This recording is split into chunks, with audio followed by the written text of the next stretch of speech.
Cool. All right, you ready to roll? I'm ready. All right, Taste of Country Nights. We are in studio with the one and only Trisha Yearwood. What's happening? I'm not much. Now, the new album is out. Yes. How excited are you to put out Every Girl in This World? Like, how excited is it? I'm excited because I've been, it's been a while, been a minute since I put out a record. And I also I had so much fun making this record. I mean, maybe it's because it has been a while, but the songs were there. My longtime producer's name is Garth, different Garth Fundus. And I have worked together for a long time. And we went old school and sat with publishers and songwriters and listened to lots and lots of songs. And I was pleasantly surprised with what was out there. So I've been waiting. The Every Girl in This Town has been such a cool moment. I was not expecting to be played on the radio, so I'm really happy about that. And but I can't wait for people to hear the rest of the story, the rest of the album. It's such a great song. I love it so much. Thank you. I feel like it was my experience. It's every young girl's experience. Yeah, I mean, it's that time in your life when we sent out the single, we sent a picture of me at about 6 years old, and I'm standing on a picnic table with my arms out and in these hand-me-down green suede shoes that are too big for me, and I love them. They were the cutest thing ever. I'm such a nerd. But it's that look on my face. I just looked at that little girl and was like, this is before doubt comes in, before you don't think you look good enough or you don't have this or whatever is wrong.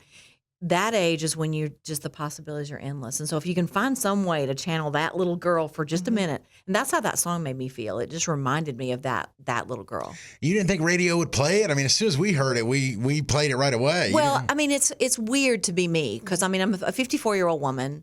I don't feel I'm immature, so I don't feel 54 for sure.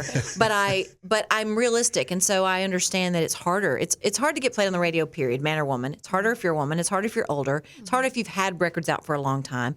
I thought the record was awesome, but that doesn't necessarily mean that it's going to be played. I do think, and I didn't write the song, so I can say this. I think the message and I think that song was undeniable, and so I'm grateful because I'm grateful that radio played it because they allowed for people to hear it and resonate with it. So it's been such a pleasant surprise. It's gotten me really excited. Now you're hitting the road for the first time in what, like 5-6 years? Yeah. Are you? I know you're a seasoned vet, but are you nervous since you haven't been out in 5 years? A little bit. I mean, I was on the tour with Garth, and I would come out in the middle of his show and do a set, but I was kind of like Shiny Quarter. I would just do like 5 hits and be gone. It was kind of cool because I didn't have to carry the show. But I like it. My shows, these theater shows, are my happy place, and they're kind of like a conversation. It's kind of like this, only with music. I mean, it's probably why the cooking show works because I'm just me. I don't have a plan. I don't have a script. I just kind of do what I do, and music gets peppered in, and I like that. I feel comfortable in that setting, so I'm really looking forward to it. Is Garth gonna come out on some of your songs on some of your shows, or? I don't know. He never has, and this is the year. It's well, he's invited. He has an open invitation, but it's a little easier for me to move seamlessly about the Garth Brooks tour, I think, than it would be for Garth Brooks to move seamlessly about the Trisha Yearwood tour. In a theater of 1,200 people, and there's no covered garage to hide in. There's like an alley behind the theater. So I don't really see how that works, but he's always welcome. Cool. The album now, you have a few cameos on there. You have one from Garth, one from Kelly Clarkson, and one from the guy, Don from the Eagles. Right. And we were looking at the Kelly Clarkson one in particular. Yeah. So how did you get her on that song? Are you guys friends? Yes. So Kelly and I, she did a Christmas album several years ago. And asked me and Reba to sing on it. So we sang together. And that was the first time that we were like, oh my gosh, like we loved singing together. It was like Kelly walks in. She's not real. She walks in. She's funny. She's, and then she sings. And like in one take, she's got it. It's stratospheric and it's on pitch and perfect. And she's done. And we go to lunch. That's how it works. So then we did this again on a Reba record. And so, and she came in and sang on a song called Prize Fighter that I had several years ago. And so these songs are really strong, and even the lead vocal is kind of up there. And so the high harmony, which would just take it over the top, I knew I could sing it, but it wouldn't be that. I mean, I don't have she's got another gear. And so I called her and we worked it out, to get her to come in, and she sang on 2 songs. So I was like, while you're here, since you got that first song in 5 minutes, would you go ahead and sing on another one, And so she's singing on 2 songs and just really, I love her voice, and she's amazing. Have you ever been to one of her shows? I haven't. I mean, I've been around her and been and done TV with her, but I've never seen one of her concerts. I went when she played here in Bridgestone a few years ago. Blew my mind. The entire time I was like, how is she hitting this note? That's insane. Right. She's amazing, and it's effortless for her. And I think what I love about her too is that she doesn't. There's no ego with her. Like, if I sounded like that, I would be like, I'm Kelly Clarkson. You got, but she's so down to earth. And I am so excited for her talk show because Kelly is like traveling reality show herself, and it's in daytime, which I don't know if they're going to have to bleep her or what, but I'm going to be a guest. I'm going to be on the show. I'm one of the first guests she's going to have, and I can't wait to see how that's going to be because I just think sitting and talking with her is the most fun thing ever. So I think it's going to be really cool. Has she ever been on your cooking show? She has. Really? Yeah. What'd y'all cook? It was a long time ago. We sang Walk Away Joe. I remember that because she covers. She does in her show.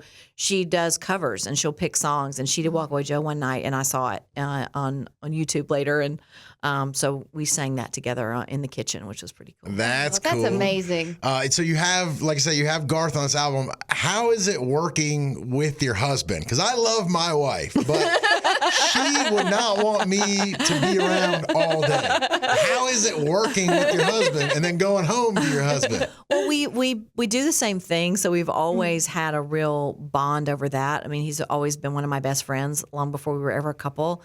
And when you live with a guy who is the best-selling solo artist in the history of music, you're kind of like, he's good to ask questions. He's good to ask, can I have your advice? Because you know a thing or two. Even though we do some things, we're different artists, so we do things differently. But and also what works for Garth. There's Garth and there's everybody else, basically. Like he can do stuff that no one else can do because he's Garth. But we enjoy each other's company. We always have, and I know it's one. People ask me that all the time because I'm like, you guys are together all the time. I'm like, yeah, we actually enjoy each other's company. And we just, we were both married before, so when we got married, we made a decision to be together, not to be apart. And so for us, it's about really prioritizing that relationship and trying to be together as much as possible. And we don't spend that many nights apart. We just, I love to do my thing, but I also love to be with him. So we just try to make it work. I love y'all's love so much because I feel like if I was married, I'd be like, all right, we've been around each other all day. You're going to have to go watch TV in another room. I got to physically be away from you for a few hours. Now, I mean, when I see people do like hashtag relationship goals and stuff, I want to be clear that we still annoy each other. It's not like it's perfect. There's definitely, we both are very independent. We both always think that we have the best answer. And most of the time we agree on that answer, but sometimes we don't. And it's a very agree to disagree. There's not, you're probably not going to bring me over to your side if I don't think you're right. But so it's not perfect, but it's, but we do have a great respect for each other. And we definitely, we do believe that time together is important. What is your most annoying habit to him and his most annoying habit to you? Ooh, getting in deep here. I love it. I normally say it's that he's perfect because really, honestly, I feel like I fall short. Like he's kind of the girl. Like he remembers anniversaries. He thinks of how to make my life easier all the time. And I'm like, I probably should cook him a meal.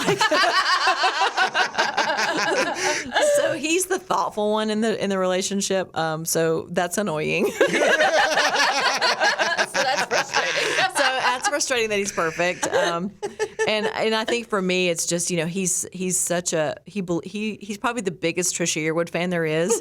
And when I'm down on myself, or when he tries to give me advice that he thinks that I should do something a certain way and I don't do it the way he thinks I should do it, I think it's really annoying to him.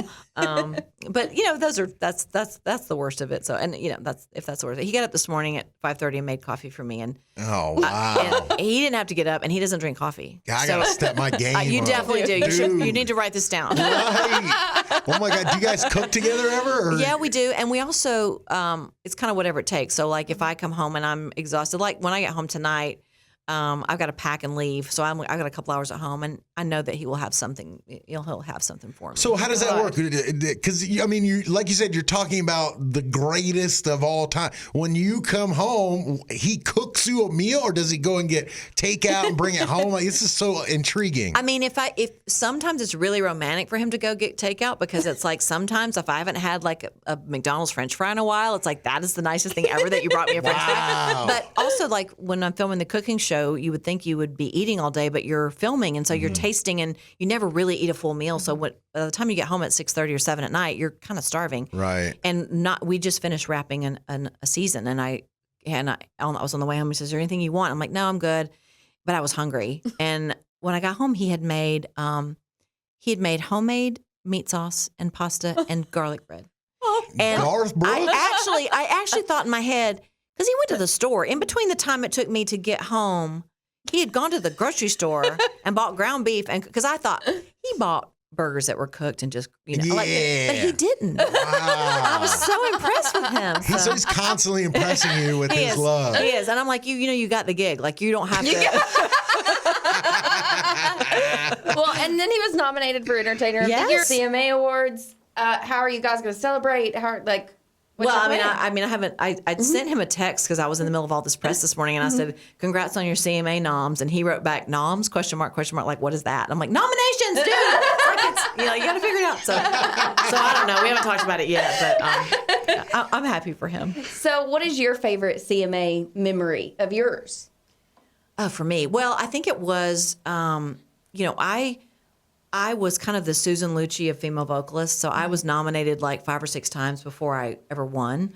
And I'm kind of glad, because when I did win, I won it 2 years in a row, but when I won it the first time, after being nominated all those times, it was kind of like this album. It was kind of like this single, kind of like, you're like, well, it's cool. I'll get a nice dress and I'll go and it'll be great. And when at the last minute, I invited my parents to come to town, and they were sitting in the audience.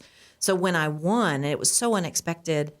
And I actually walked off stage and thought, I don't even know what I said. But later I saw the speech, and it was like it was just one of those where you didn't leave anybody out, and you said what you wanted to say. And it was just such a great moment to celebrate with my whole family. And so that was a great memory to get to be on that show and to win that night.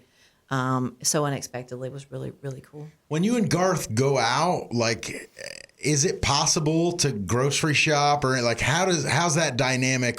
Do people just paparazzi you guys everywhere you go? It really depends. Most of the time we go out, and because we do everything ourselves, because we do go to the grocery store all the time, people are used to seeing us there. So there's like a guy that works in the produce department at the grocery store we go to, and he's a big Tennessee Vol, and I'm a Georgia Bulldog, so he doesn't really care about Garth Brooks or Trisha Yearwood. He wants to talk football. So you kind of get it's just like you get into your routine, but sometimes it just depends. Sometimes we'll go to the store, and I don't know if it's like people are like, I knew one day I'd meet you, and I'm like, we're here like twice a week. Like, if you just, if you want to hang out here, we're going to meet. So every now and then it's that way. So you just never can really tell. The cool thing about country music is people just want to tell you they like your music. They might want to get a selfie in the store, and I'm never wearing a stitch of makeup in the grocery store. So I'm like, I'm sorry about how I look, and sometimes people will kind of go, "Oh, I look terrible too," and you're like, "That's not really what I was saying." But it's okay. That's fine. It's okay. Well, we are so excited for the album and everything. We've heard it, and it's amazing, and we're so pumped for you to get back on the road. Thank you. I am too. I'm a happy girl. Cool. And okay, so we play a game called Name That Tune. Okay. Would you be down to play against Amber really quick? Sure. All right. I ain't scared. Great. I'm a little scared, but Listen, I like to think I'm good, but for that. do I put this here? Yeah. Okay. Is it going to be old songs or new songs or Lizzo songs or what? Oh, okay. Are you a Lizzo fan? Oh yeah. I'm a diehard Lizzo fan. Every day she walks in, wow, man, great.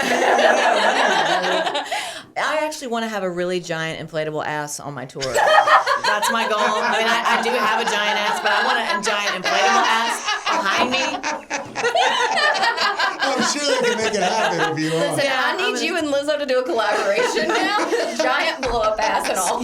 Yesterday when they interviewed, somebody did this game with me where I completed the lyric, and I'm like, I said I will. She goes, I won't do any dirty ones. I'm like, I don't know if I know any clean Lizzo lyrics, but I'm happy to do it. Did you see her on the VMAs by any chance? I watched it later. I didn't get to watch it as it was going down, but I went to see her here. She played the Cannery. Oh wow! A couple of months ago, and I went. I was in the crowd, man. I had the best time, and And I'm gonna go see her. She's playing again here in September, and I'm going. All right, did you like go backstage and meet her and Yeah, stuff? I did. I got pictures. I'll show you. Really? Is she cool? She was so She's cool. cool.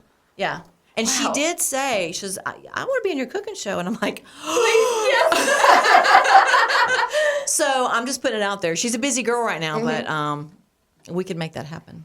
Definitely. Can you imagine? Oh I would die. God, that would be awesome. I would totally die. She like constantly get all these award show performances that she's been doing. She's been doing like it's basically a pep rally for your self-esteem, and I'm here for it. Well, love I'm it. telling you, when I went to the show, and I know we just got off on a whole different subject, but when I went to her show, I loved her music. I'd heard, I had really just kind of discovered her along with everybody else last season when we were doing the cooking show. I play music in the mornings to get all hyped up, and it was on a playlist, like a Bruno Mars playlist. I'm like, who is this girl? And I was just all about it.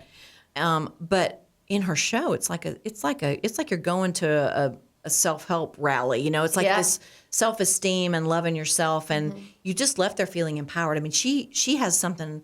It's all fun, and you can have the inflatable behind on stage and all that, but there is a really good message that she's sending, and it's what we need right now. So I'm all about Lizzo. She's amazing, and she's talented. Man, she's talented. good. She's so good. She almost like love gave Lizzo. up too when she recorded the song and no one liked it, and she almost like gave up, and then the right person heard it. And Yeah, I mean, I just wore like leopard print pants to the last show, but I'm really thinking what's going to go with fishnets and like a little leotard. For this next show. I'll help clean Lizzo. All right, the way you buzz in is you say your name. Okay, That's your buzzer. Buzz in as soon as you know it. I'm going to lose this game. No, you I'm terrible won't. You at won't. this. Here we go. Trisha, fishing in the dark. Got it. Nice job. I want to like smack a buzzer and knock this Just candle smack me. over. Just hit me. Light the whole studio on fire. All right, here we go. Oh, Amber. Amber. Since you've been gone, Kelly Clarkson. Got it. Oh, nice nice. job. Nice job. You said Amber. I'm like, it's not Amber. It's Kelly. Trisha. Lizzo. Nice. Okay. I love that you put Lizzo in there. Of course. Every girl in this town. Trisha. Yeah, that'd be pretty sad if I lost this game. All right, here's one more. Oh, Amber. Amber. Luke Bryan, roller coaster. Got it. Nice nice. job. Nice job. Are you looking at these videos? No, but I hit him from her. All right. Trisha. Blake Shelton. God's Country. Oh, I love that song. It's so good. Oh, Amber. Oh, Trisha. Genie in a bottle. Nailed Christina it. Aguilera. Yes. Nice. Yes. We should go hang together. We like the same music. Please. Trisha. Amber. Trisha. This is my go-to karaoke song. You can have this one, Amber. Go This ahead. is Friends in Low Places. Yes, it's by a Garth. new artist. Very good. Very good. All right, let's do one more. Okay. Oh, Amber. She's in love with the boy. Oh, you beat Trisha on the Trisha song. Let her win. Likely story. That's awesome. Well, that was so much fun. Thank you, Trisha. And like we said, best of luck. And we know you're going to kill it out there. Thank you. I enjoyed myself. This was fun. Oh, thank you. Thank you. Thanks for having me. Cool, no problem. Oh, that was so fun. That was awesome.